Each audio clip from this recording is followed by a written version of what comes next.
Quand les nouvelles s'affolent, Métropole fait le point. Le point tous les matins, à 8h, simultanément sur Radio et Télémétropole. Le point est une courtoisie de MSC Trading. Madame, Monsieur, bonjour. Bienvenue à la rubrique Le point de Radio et Télémétropole. Bonne semaine avec vous.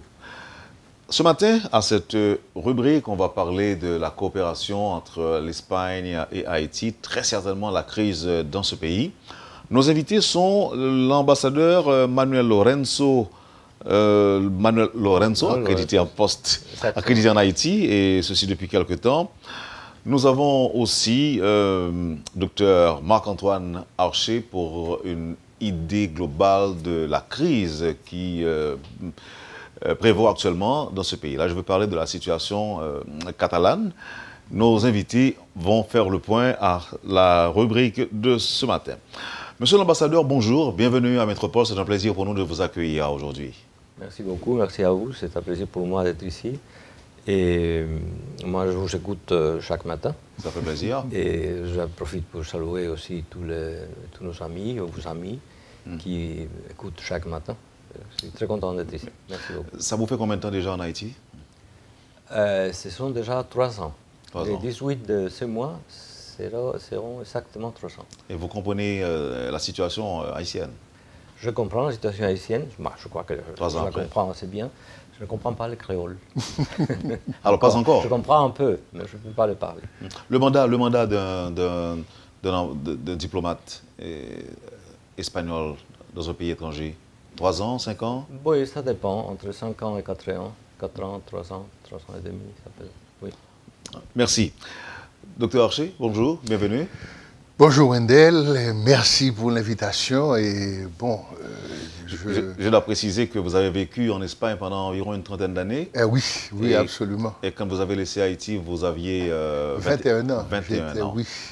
Et ceci dit, vous connaissez la situation. Alors, j'ai posé la question à l'ambassadeur à savoir s'il a une bonne idée, une idée exacte de la situation en Haïti 3 ans après. Donc, je pourrais d'une autre manière vous poser la question si vous saisissez parfaitement la situation en Espagne.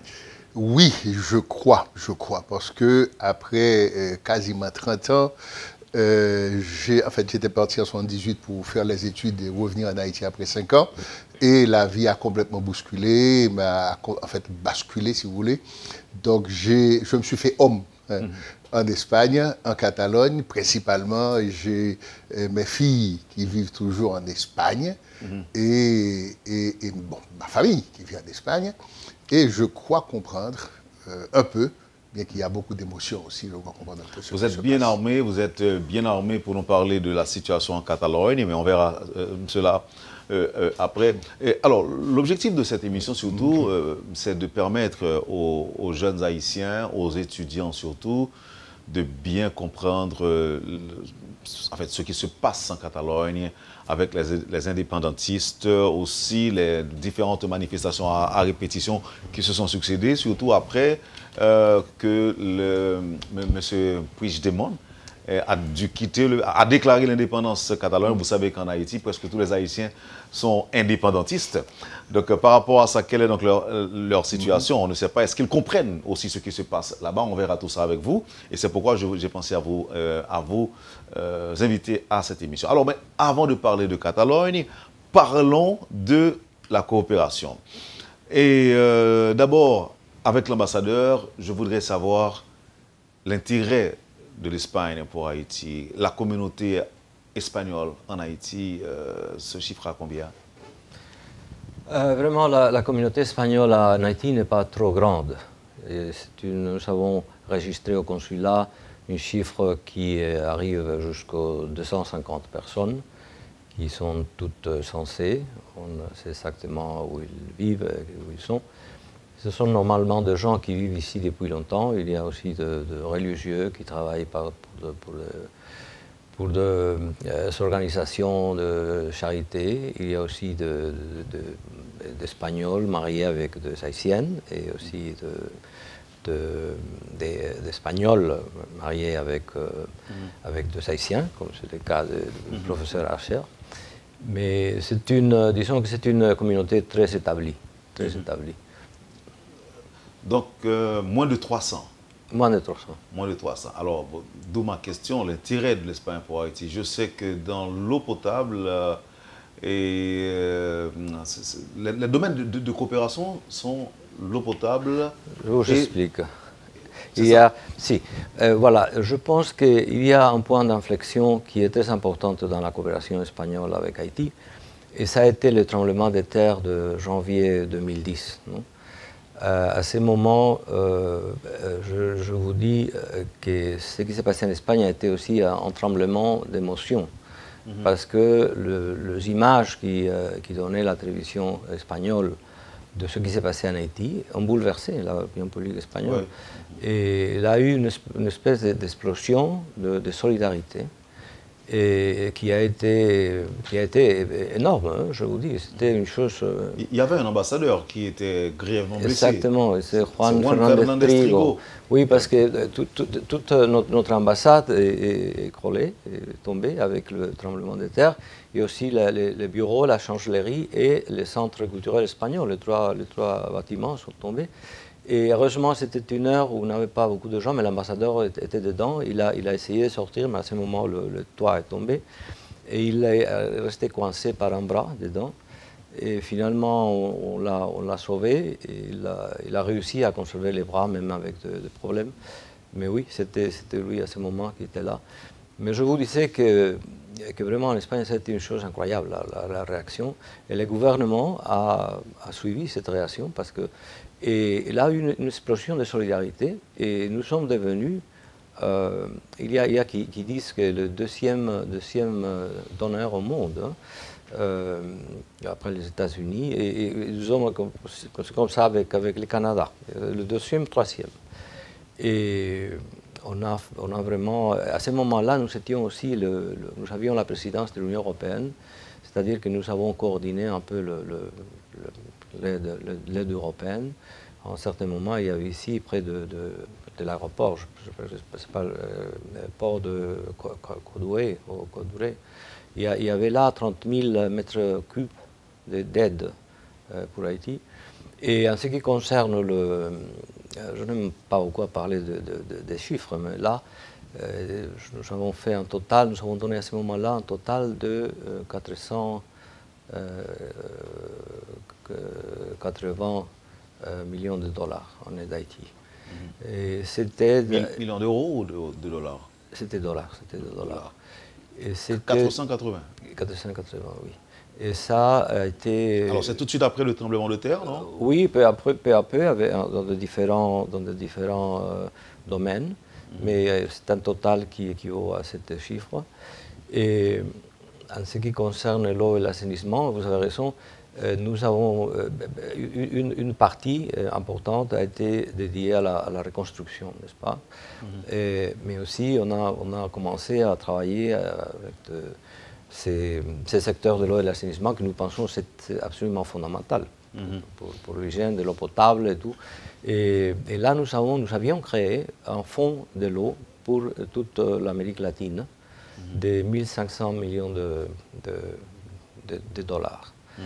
Et Haïti, à ce moment-là, parce qu'à ce moment, Haïti est devenu un pays prioritaire pour la coopération espagnole, et il a reçu un 12% de ces fonds, c'est-à-dire 177 millions de dollars pour l'eau et l'assainissement.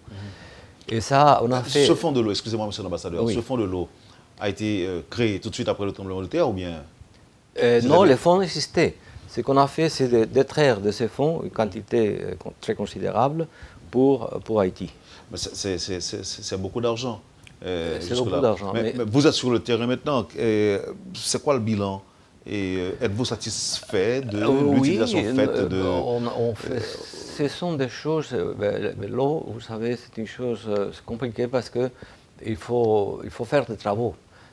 Si vous portez de l'eau un village qui n'en a pas, ou dans une ville, il faut faire des travaux qui durent longtemps, qui ne se voient pas beaucoup.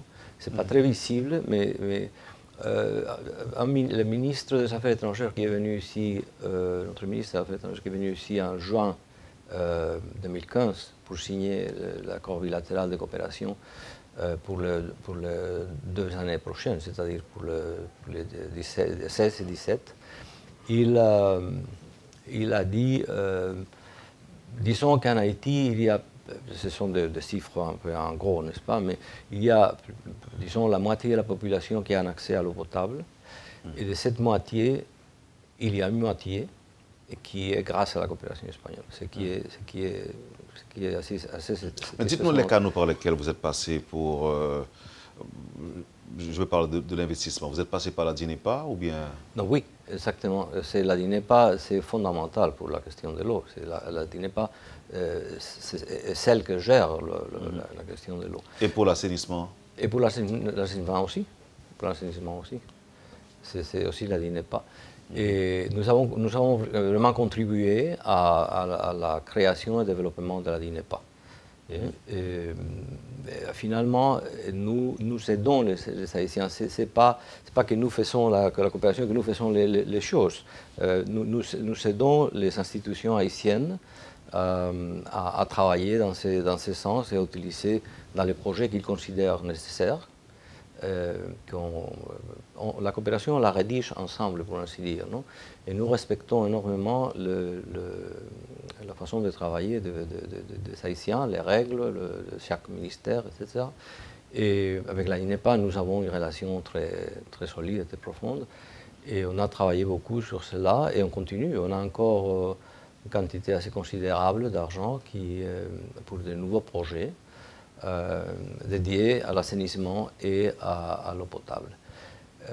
Dans ce sens-là, il faut dire que le président Jovenel Moïse, dernièrement, a dit que pour lui, il considère, moi je pense qu'il a raison, qu'il faut aussi prendre en considération, de façon préliminaire et prioritaire, les eaux de surface. C'est-à-dire cette idée de Haïti a une pluviométrie très intense. Il y a beaucoup d'eau qui tombe sur Haïti chaque année, mais cette eau va directement à la mer. Le fleuve déborde, il y a des inondations, etc. Mais l'eau disparaît et ne se conserve pas. Il n'y a pas de barrage, il n'y a pas de réservoir. Et alors, il considère que c'est une priorité de commencer à faire des barrages pour contenir cette eau et l'avoir à la disposition pour l'irrigation, pour l'eau potable, etc. Parce que nous, vraiment, on a travaillé beaucoup dans la distribution de l'eau potable. On a utilisé beaucoup de puits, des eaux phréatiques. Est-ce que c'est dans les zones reculées? Pardon? Est-ce que c'est dans des endroits reculés du pays? On a fait un peu partout. Par exemple, à la montagne, là où l'accès à l'eau est difficile. Oui, là on a fait, nous on a fait un peu partout, n'est-ce pas? Et la façon de trouver de l'eau, c'est toujours différent selon les endroits, non? Mais c'est vrai que dans la montagne, etc., il faut trouver peut-être des puits qui puissent avoir de l'eau suffisante pour une ville ou pour un petit village. Non? Mais on a fait aussi pour des grandes villes, par exemple à Jacmel, l'eau potable à Jacmel, on a travaillé aussi beaucoup avec les BID, la BID, pour la financiation, etc., et aussi pour les détails techniques. On travaille normalement avec ça, on fait un projet, on fait un concours, il y a des entreprises qui arrivent, haïtiennes ou étrangères, et il y a une qui fait une offre qui est la meilleure. Et alors, avec les techniciens de la DINEPA et l'appui quelquefois des techniciens espagnols, on fait ces contrats et on construit ce qu'il faut construire, n'est-ce pas? Mais nous savons avec la DINEPA déjà des projets qui sont en cours, d'autres qui... Et maintenant, nous allons essayer, je pense, nous, et pas seulement nous, les autres pays aussi, de tenir en compte ce que le président nous a dit. Il faut se concentrer aussi un peu, non seulement dans la distribution de l'eau, mais surtout à avoir de l'eau disponible. Non? Donc vous avez défini, vous avez peut-être conjointement avec le gouvernement défini l'eau et l'assainissement comme priorité. Oui, mais nous aussi travaillons avec le gouvernement, avec d'autres ministères. Par exemple, nous avons une coopération en matière d'éducation, avec le ministère de l'Éducation. Nous avons une coopération, nous avons eu aussi une coopération avec le ministère de la Santé, avec le ministère de l'Agriculture. Nous avons aussi une bonne coopération, surtout dans le département du Sud-Est. Parce que nous avons concentré la coopération qui n'est pas celle de l'eau, ça couvre tout le territoire national avec la DINEPA, mais l'autre type de coopération, nous l'avons concentré plutôt sur le Sud-Est. Et là, nous avons par exemple travaillé beaucoup avec les autorités haïtiennes dans la question de la pêche. Nous avons créé avec eux 5 ports de pêche artisanale qui fonctionnent très bien. On a créé une coopérative de pêcheurs et c'est un programme qui est très bien allé. On a construit des bateaux, on a construit 80 bateaux avec le moteur et tout pour la pêche artisanale et maintenant on a déjà un marché de pêche, etc. Et il faudrait passer maintenant à un autre niveau, c'est-à-dire la question de la ligne de froid qui permet de porter les poissons dans des camions réfrigérés au marché, etc. Non? Et avec la BID, qui a beaucoup aimé ces projets, on va faire, et avec naturellement le ministère de l'Agriculture et des Pêches, on va faire un programme de 15 millions de dollars et qui va se dédier à tout le Grand Sud. Pour créer des petits ports de pêche dans le Grand Sud et pour répandre cette idée. Cette aide-là, monsieur l'ambassadeur, est bilatérale. Oui, si. Et vous contribuez aussi à l'Union européenne. Exactement. Ça s'appelle nous contribuons à l'aide de l'Union européenne vient des pays membres de l'Union européenne et nous parmi eux. Maintenant, on va commencer aussi des coopérations, ce qu'on appelle coopération déléguée. C'est-à-dire ces fonds de l'Union européenne qui, cette année, sont... je ne vais pas parler sur cela, c'est une question de mon collègue, le collègue de l'Union européenne, mais ce sont des fonds pour l'appui budgétaire. Ce sont, en tout, ce sont 128 millions, je pense, de dollars cette année. Et quelquefois, quelques pays reçoivent ce qu'on appelle la coopération déléguée, c'est-à-dire nous avons ce programme de l'Union européenne, est-ce que vous voulez, vous cherchez de l'implémenter, n'est-ce pas? Et alors nous allons faire cela avec le projet de l'Union européenne aussi. Est-ce qu'il y a un programme de ce gouvernement qui a le soutien de l'Espagne? Oui, vous dites en matière de... Je vous dis, est-ce qu'il y a un programme de ce gouvernement, de l'actuel gouvernement, qui bénéficie du soutien de votre pays? Je pense que oui, il y en a plusieurs. Tous les programmes qui ont à voir avec l'eau potable, la plupart ont un soutien de l'Espagne, un soutien financier. Et au ministère de l'Agriculture aussi, comme je vous disais, au ministère de l'Éducation aussi. On fait des choses grandes et aussi des choses moins grandes. Par exemple, il y a une semaine, des professeurs de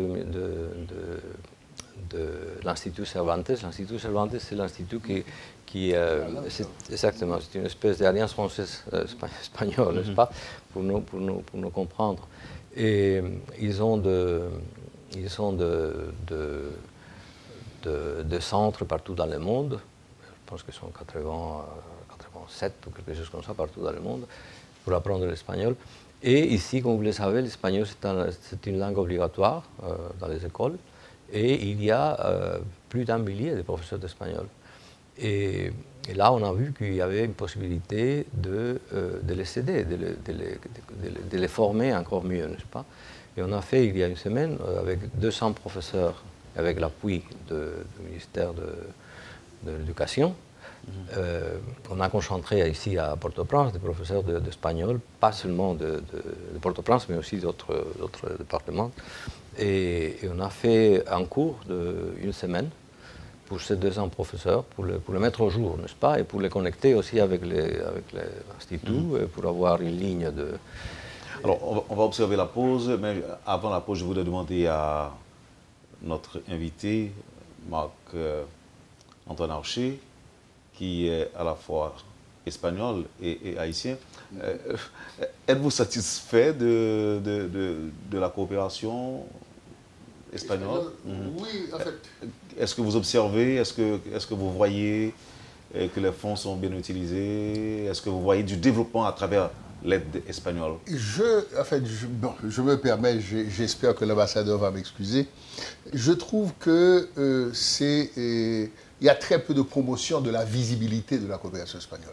C'est-à-dire faire autant de choses et ne pas le dire ouvertement, ne pas le montrer, parce que travailler dans le secteur de l'eau et de l'assainissement, avoir le profil de l'Espagne, parce que et parfois dans mes émissions, je parle surtout de la gestion des ressources hydriques en Haïti.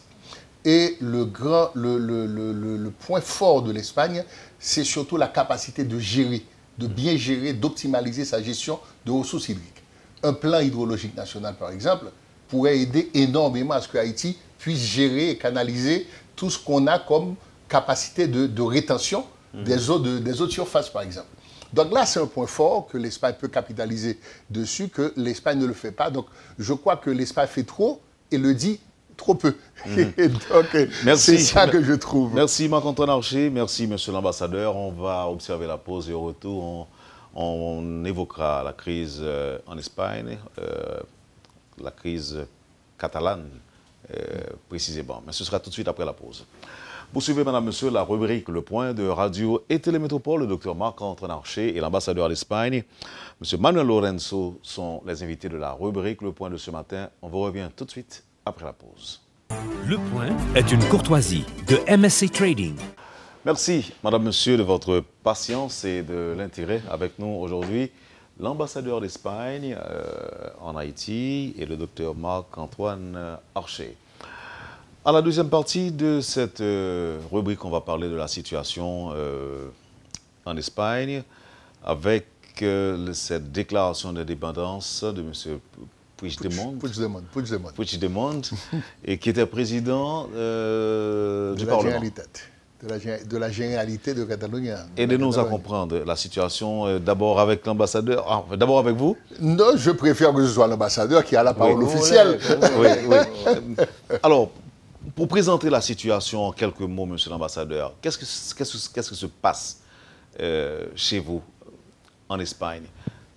Bon, le dire en peu de mots, c'est compliqué, mais pour le résumer, et alors après il faut le développer un peu, ce qui s'est passé, c'est que en Catalogne, on a eu une espèce de coup de force, non? Pour ne pas l'appeler coup d'État. Vous savez que quand il y a un système juridique d'une communauté qui est annulée et remplacée par un autre système de règles d'une façon illégale, ça c'est un peu un coup d'État, n'est-ce pas? Et c'est ça qui s'est passé en Catalogne. Et moi, je vais vous expliquer un peu quelles sont les circonstances. Non, mais d'abord, Catalogne et Barcelone, ce sont des communautés distinctes. La Catalogne, je vais vous expliquer, l'Espagne est divisée. L'Espagne a eu, vous le savez, 40 ans de Franco. Franco est mort à l'année 1975. Et après sa mort, Franco était très centraliste. Il a fait une guerre civile, il a divisé l'Espagne en 48 provinces qu'il contrôlait de Madrid, le gouvernement contrôlait de Madrid, avec des gouverneurs civils et militaires, mais c'était tout centralisé.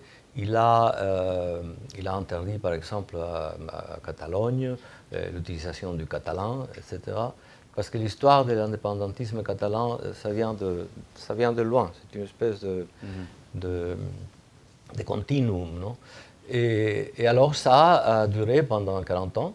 Et quand Franco est mort, les Espagnols nous sont trouvés avec une situation nouvelle. Les dictateurs étaient morts. Et il fallait regarder vers le futur.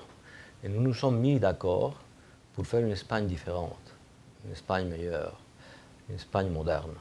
Et alors, nous, la première chose qu'on a fait, c'est de rédiger une nouvelle constitution. Et cette constitution, ce qui concerne la région de l'Espagne, c'est une constitution qui décentralise. Alors, l'État a été organisé en 17 communautés autonomes. Chacune d'elles a son propre gouvernement, son propre parlement. Et un statut qui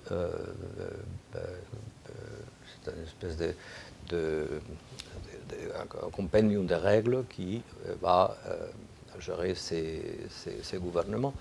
La Catalogne est une de ces 17 communautés autonomes et une des plus riches. Et là, pour vous dire, elle a maintenant un PIB de 223 000 millions de dollars. Il a 6% du territoire de l'Espagne. L'Espagne, c'est le deuxième pays le plus grand de l'Europe, avec un demi-million de kilomètres carrés. Et la Catalogne a une population de 7,5 millions de personnes. C'est une communauté très riche, très développée, qui a une grande tradition, qui est très industrialisée, et où le per capita per tête est le plus haut de l'Espagne, je pense. Ce sont 28 000 dollars par tête, non? Tandis que la moyenne nationale, c'est 23 000 dollars. L'Espagne, c'est un pays, vous voyez par exemple, l'économiste disait, ils font une liste chaque année, où sont le 167 pays qualifiés pour la qualité de la démocratie. L'Espagne appartient aux 20 premiers, le numéro, je pense que l'année dernière c'était les 17, cette année je ne le vois pas encore, et des démocraties pleines, c'est-à-dire c'est une démocratie où tous les droits sont parfaitement garantis, où il y a une parfaite division de pouvoir. Ça se fait selon le procès électoral, la participation, la participation politique, la culture politique, le fonctionnement du gouvernement. C'est-à-dire que c'est un des pays les plus modernes au monde. Et c'est aussi un pays qui est l'économie numéro 13 au monde. Voilà, ça c'est le contexte dans lequel vous devez voir ces problèmes catalans. Les Catalans ont toujours eu une façon de voir les choses, on dit le catalanisme, non? Ils ont une culture qui est très ancienne, comme toutes les cultures espagnoles. Et ça se rapproche un petit peu de l'espagnol, non? Le catalan? Si, c'est une langue latine aussi, non? Oui. Et ils ont cette culture, ils sont très fiers d'eux-mêmes, etc. Je dois vous dire que l'Espagne, c'est un métissage. Hein. Il n'y a pas une région où on peut dire non, ils proviennent tous de, je sais pas, non, ça c'est pas le cas. Mais vous pensez pas, monsieur l'ambassadeur, qu'ils vont finir par être indépendants, puisque là, malgré ce qui s'est passé, je vous le dis déjà. C'est parce que chaque jour qu'il y a des manifestations des indépendantistes, non seulement en Catalogne, mais aussi dans d'autres communautés espagnoles. Mais en Espagne, chacun a le droit de penser et exprimer ses opinions, même s'ils sont indépendantistes. Rien n'est interdit en Espagne. La seule chose qui est nécessaire... Oui, mais on reproche quand même, on fait état du comportement de la police lors du référendum, par exemple. Non, mais ce sont des choses différentes, je vous explique. La chose importante, c'est de le faire dans la loi. La loi est tout. Sans la loi, il n'y a rien. Je me rappelle que le président Kennedy avait dit, quand il avait envoyé la garde nationale au sud pour faire appliquer la loi anti-ségrégation, il a dit, je me rappelle, il a dit, il y a personne qui soit suffisamment puissant, ni manifestation suffisamment énorme qui crie assez, comme pour être au-dessus de la loi. La loi est la loi pour tous. Tout le monde est exactement égal à la loi, parce que c'est la loi qui nous garantissent que le gouvernement ne sera pas arbitraire, qui nous garantissent que que nous savons ce que les voisins va pouvoir faire. C'est la loi. Et c'est la même chose qui se passe en Espagne. En Espagne, permettez-moi que je vous dise, ce mouvement indépendantiste, c'est un mouvement qui ne représente pas à la majorité des Catalans. C'est ça qu'il faut comprendre. C'est un mouvement... Est-ce que le référendum n'a pas dit le contraire? Les référendums, on a fait un référendum, comme vous le savez, le 1er octobre. C'était un référendum qui n'était pas autorisé par le tribunal constitutionnel parce que c'était un référendum d'indépendance. Vous pouvez penser que, regardez, aujourd'hui au monde, il n'y a pas un seul État démocratique, un État de droit, qui puisse permettre que quelques politiciens, même s'ils ont derrière 1 million, 2 millions de personnes, décident d'indépendiser une partie d'un pays. C'est impossible. Est-ce que c'est ça, c'est à votre avis, ce côté illégal de la démarche des Catalans? C'est complètement illégal. Ils sont absolument bafoués le droit et donc, la liberté des citoyens. ils ont violé la loi, vous voulez dire? Complètement. Ils ont complètement violé Mais est-ce la que loi. ce ne sont pas les enjeux, puisque vous avez parlé de Catalogne comme étant une communauté extrêmement riche. Ayant sa propre culture, il y a un catalanisme très poussé. Est-ce que, au nom de ce catalanisme, les indépendantistes ne finiront pas par avoir raison de vous? Est-ce que vous me permettez, monsieur l'ambassadeur, oui, est-ce que vous me permettez une petite intervention? Je vais essayer d'apporter mon point de vue haïtien là-dedans. Oui. Et... Mais il faut faire très attention avec votre point de vue haïtianisé. Yeah. Donc, je vais expliquer. En fait, quand je suis arrivé en Espagne en 1978, l'Espagne venait avant même l'adoption de la Constitution espagnole. En 1981, j'ai vécu en Espagne un coup d'État, une tentative de coup d'État. C'est-à-dire que la société espagnole a appris à se construire à travers le consensus. Pour moi, c'était la plus belle image. Je dois vous dire que je me suis senti haïtien en vivant en Espagne. Parce que je me suis rendu compte que ce que l'Espagne vivait, on aurait pu le vivre en Haïti pour consolider toute une démocratie. Donc l'Espagne, si vous observez ce qui s'est passé entre 1978 et 1992, ça a été quelque chose d'incroyable. À partir de 1992, l'Espagne s'est consolidée comme puissance européenne. Et tout cela a été fait sur un consensus, sur un ensemble de principes que tout le monde s'est mis d'accord dessus. Il n'y a pas seulement la Catalogne comme communauté historique, il y a le Pays Basque, il y a la Galice, avec leur langue et leur culture aussi. Et il y a 17 communautés autonomes. Madrid a sa propre communauté autonome. À Madrid siège non seulement le Parlement de Madrid, mais aussi le gouvernement central. Donc, quand on dit, il faut essayer parfois d'éviter de dire Madrid contre Catalogne, parce que Madrid, il y a le gouvernement à Madrid, l'autonomie de Madrid, la communauté de Madrid et le gouvernement central. Donc, cet ensemble d'éléments qu'on a mis ensemble pour appeler constitution, pour mettre ensemble un pays à avancer vers la modernité, à vivre dans la modernité, on prend un ensemble d'individus, même s'ils sont 30%, disons 30%, et décide de faire route cavalier seul. Je choisis d'aller à l'encontre de la Constitution. Donc, je vais créer mes propres élections, sans autre garantie. Excusez-moi, est-ce que vous êtes en train de me dire, peut-être c'est dans ce sens-là que l'ambassadeur a abondé, faire un référendum dans ce pays, la démarche est inconstitutionnelle? Non, parce que c'est la façon de faire, de procéder. C'est comment vous procédez. Alors expliquez, parce que... Le bourrage d'urne, écoutez, un simple exemple. Non. Si vous n'avez pas de garantie...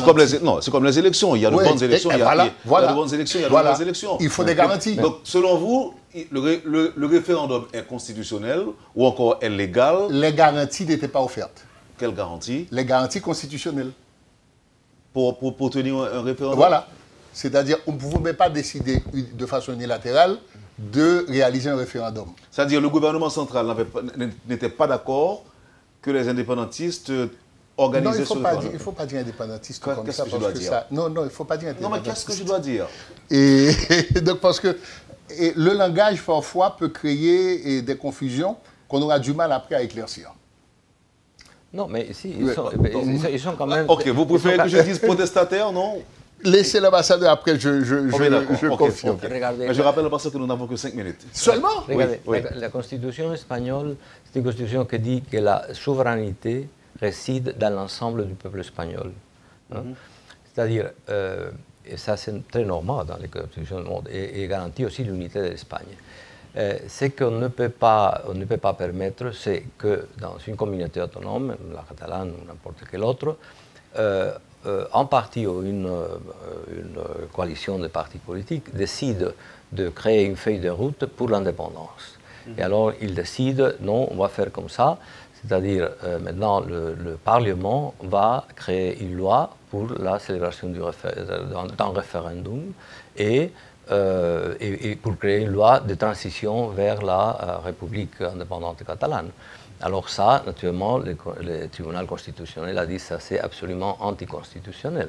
Ça n'a rien à voir. Vous ne pouvez pas décider de vous-même de créer une indépendance. Vous voyez, l'indépendance, ils disent qu'ils ont le droit à décider, parce que c'était le droit d'autodétermination. Vous devez savoir que le droit d'autodétermination n'est pas reconnu par le droit international que par des situations de colonisation, qui ce n'est pas le cas de la Catalogne, qui a appartenu à l'Espagne depuis 500 ans, depuis la création de l'État, ou bien dans le cas d'une terrible oppression, de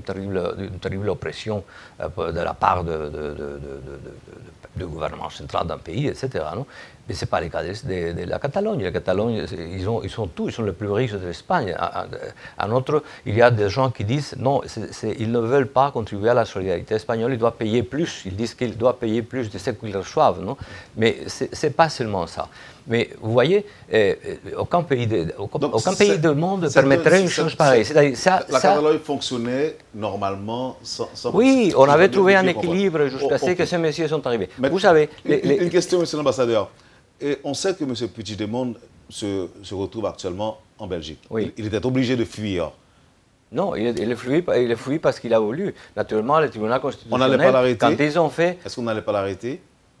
Non, on a fait une ordre d'arrêt, un euro-ordre.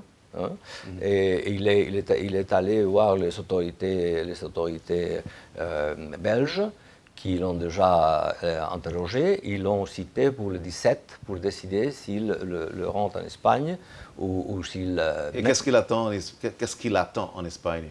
Non, il peut venir en Espagne. S'il vient en Espagne, naturellement, il devra aller et se présenter à la justice espagnole parce qu'il est accusé de délits de sédition, de délits de rébellion, de délits de malversation de fonds et de délits de désobéissance. Donc il aura les mêmes accusations que ceux qui sont actuellement en détention. Exactement. Ils sont combien à être détenus aujourd'hui? Bon, c'est tout le gouvernement, parce qu'ils sont tous ceux qui ont poussé les choses dans cette direction.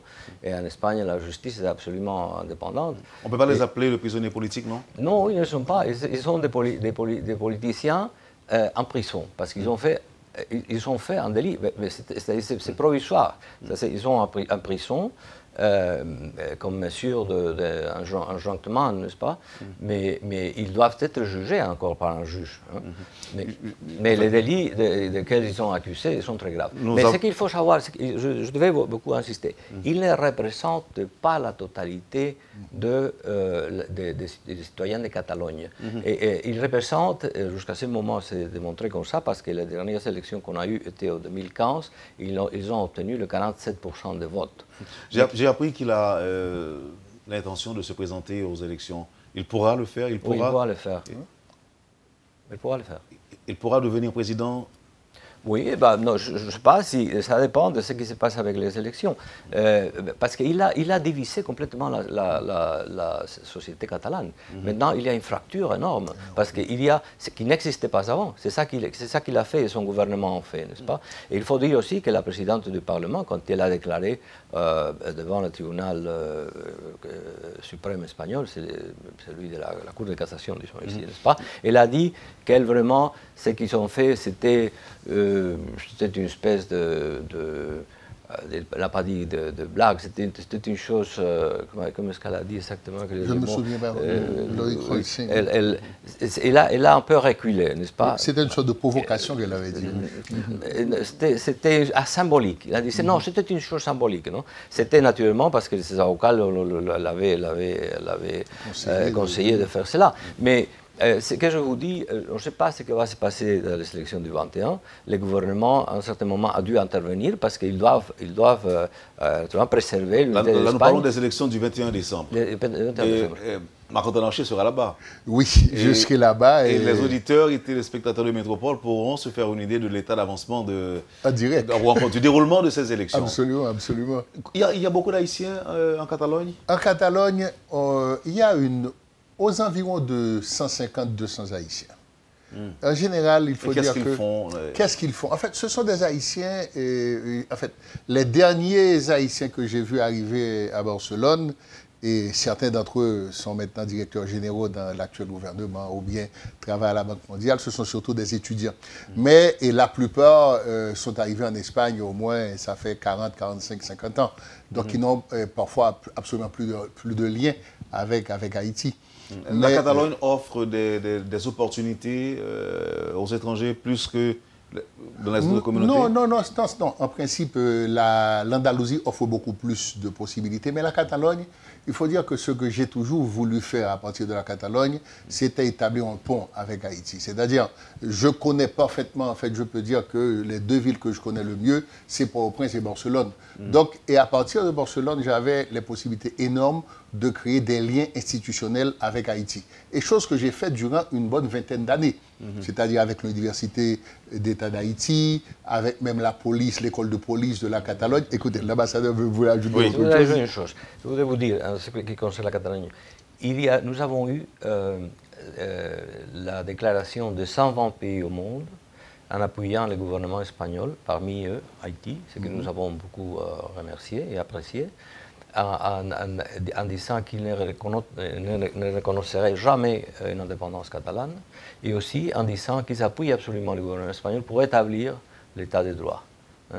Et c'est ça que je voulais vous dire. L'Union européenne a dit très clairement que si un jour la Catalogne, parce que je pense que c'est inviable l'indépendance de la Catalogne, par beaucoup de raisons, entre autres économiques, vous devez savoir qu'il y a déjà 1200 entreprises les plus grandes en Catalogne qui ont abandonné la Catalogne, parce qu'ils ne veulent pas vivre dans un état d'insécurité juridique et d'instabilité, n'est-ce pas? Et moi, je trouve absolument inviable. Mais l'Union européenne a dit que si ça arrivait un jour, la Catalogne, immédiatement, resterait en dehors de l'Union européenne. Merci, monsieur l'ambassadeur. Merci, docteur Marc-Antoine Archer. Un dernier mot pour refermer l'émission, l'interview?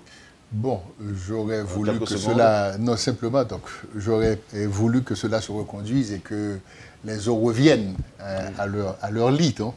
Je suis sûr que ça va se passer. Nous avons déjà beaucoup d'expérience. Ces problèmes les mouvements indépendantistes ne sont pas nouveaux avec nous. Ils appartiennent à notre histoire.